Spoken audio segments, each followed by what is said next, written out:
Hello दोस्तों, राधे राधे। कैसे हैं आप? आशा करता हूं कि आप सभी लोग भी स्वस्थ होंगे, मस्त होंगे और अपने अपने कामों में व्यस्त होंगे। तो दोस्तों, लेकर आया हूं आज फिर से एक नई कहानी, नए टॉपिक के साथ। चलते हैं दोस्तों कहानी की तरफ।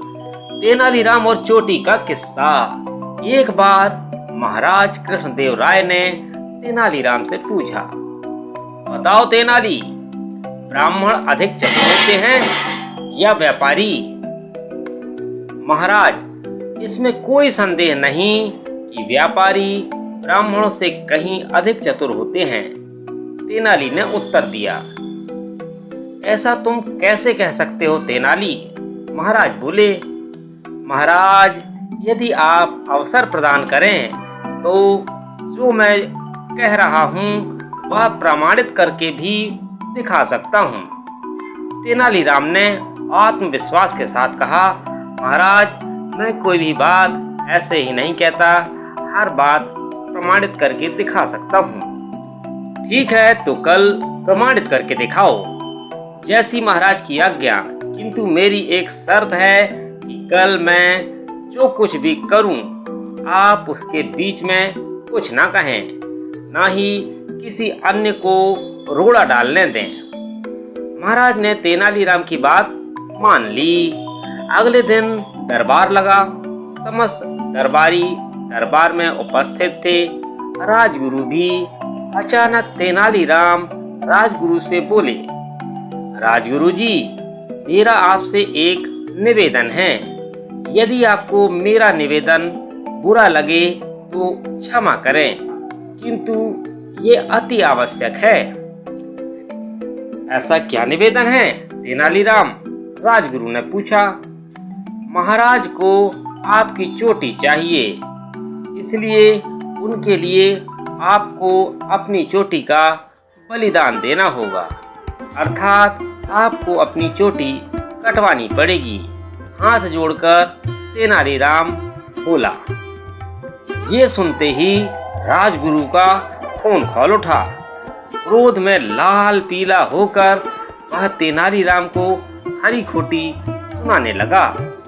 तब तेनालीराम उन्हें शांत करते हुए बोले, राजगुरु जी, बदले में चाहे आप मुंह मांगा दाम ले लें, किंतु चोटी तो आपको कटवानी ही पड़ेगी, क्योंकि ये महाराज की आज्ञा है। राजगुरु समझ गया कि वह महाराज की आज्ञा से विपरीत नहीं जा सकता। फिर चोटी का क्या है, वह तो कुछ दिनों बाद पुनः उग आएगी। वह सोचने लगा कि इसके बदले में उसे कितनी स्वर्ण मुद्राएं मांगनी चाहिए।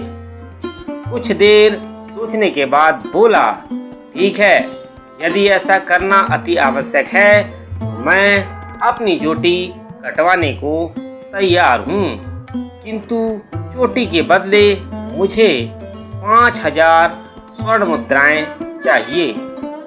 खजांची को कह खजाने से 5000 स्वर्ण मुद्राएं निकालकर राजगुरु को दे दी गई और नाई को बुलवाकर उनकी चोटी कटवा दी गई। कुछ देर बाद नगर के सबसे बड़े व्यापारी को बुलवाया गया। तेनालीराम ने उससे भी कहा कि महाराज कृष्णदेव राय को उसकी चोटी चाहिए, इसलिए उसे अपनी चोटी कटवानी पड़ेगी। व्यापारी बोला, महाराज की आज्ञा मैं कैसे टाल सकता हूँ, लेकिन मैं एक बहुत गरीब आदमी हूँ। अपनी चोटी के बदले तुम जो कीमत मांगोगे वह तुम्हें दे दी जाएगी। तेनालीराम बोला। व्यापारी कहने लगा, मैं महाराज से क्या मांग सकता हूँ, किंतु इतना कहूँगा कि इस चोटी की लाज बचाने के लिए अपनी पुत्री के विवाह में मुझे 5000 स्वर्ण मुद्राएं देनी पड़ी थी। फिर अपने पिता की मृत्यु के समय भी इस चोटी को बचाने के लिए मुझे 5000 स्वर्ण मुद्राएं खर्च करनी पड़ी थी। तो फिर ठीक है, तुम्हें 10,000 स्वर्ण मुद्राएं दे दी जाएंगी, तेनालीराम ने कहा। व्यापारी फिर बोला, मेरी बात पूरी सुन लीजिए श्रीमान। बोलो क्या कहना है? श्रीमान, आज भी बाजार में इस चोटी के बदले मुझे 5000 स्वर्ण मुद्राएं आसानी से उधार मिल जाएंगी। अपनी चोटी पर हाथ फिराते हुए व्यापारी बोला, तो इसका अर्थ है कि तुम्हें अपनी चोटी के बदले 15000 स्वर्ण मुद्राएं चाहिए? तेनालीराम ने पूछा। अब मैं क्या कहूँ, बस महाराज की कृपा हो जाए, व्यापारी खिसियाते हुए बोला। तुरंत खजाने से 15000 स्वर्ण मुद्राएं निकालकर व्यापारी को दे दी गईं। नाई तो पहले से ही दरबार में उपस्थित था। व्यापारी अपनी चोटी कटवाने बैठ गया। नाई भी उसकी चोटी काटने लगा, लेकिन जैसे ही उसने व्यापारी की चोटी काटने के लिए उस्तरा निकाला, व्यापारी तुनक कर बोला, ये नाई, जरा देख के भूलना नहीं कि ये महाराज की चोटी है। व्यापारी के ये सब महाराज कृष्णदेव राव को अपमानजनक लगे।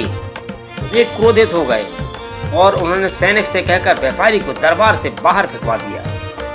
व्यापारी के हाथ में पहले ही 15000 स्वर्ण मुद्राओं की थैली थी। उसने भी वहां से चंपत होने में देर नहीं लगाई। इस पूरे घटनाक्रम के बाद तेनालीराम महाराज से बोले, महाराज, मैंने अपनी बात सिद्ध कर दी। आपने देखा कि राजगुरु ने 5000 स्वर्ण मुद्राओं के बदले अपनी चोटी गंवा दी, लेकिन व्यापारी 15000 स्वर्ण मुद्राएं भी ले गया और अपनी चोटी भी नहीं कटवाई। हुआ न व्यापारी ब्राह्मण से अधिक चतुर? यह सुनकर महाराज सहित सारे दरबारी हंस पड़े। तो दोस्तों, कैसी लगी कहानी आपको? अगर कहानी आपको पसंद आई हो तो लाइक करिएगा, कमेंट करिएगा और चाहे तो कहानी को शेयर भी करिएगा। तो दोस्तों, आशा करता हूँ कि आपको कहानी बहुत अच्छी लगी होगी। तो आप लोग कमेंट जरूर करिएगा। और दोस्तों, चलता हूँ, आज का समय खत्म होता है। मिलते हैं कल फिर से एक नई कहानी के साथ, नई जानकारी के साथ। तब तक के लिए सभी को बाय बाय, राधे राधे।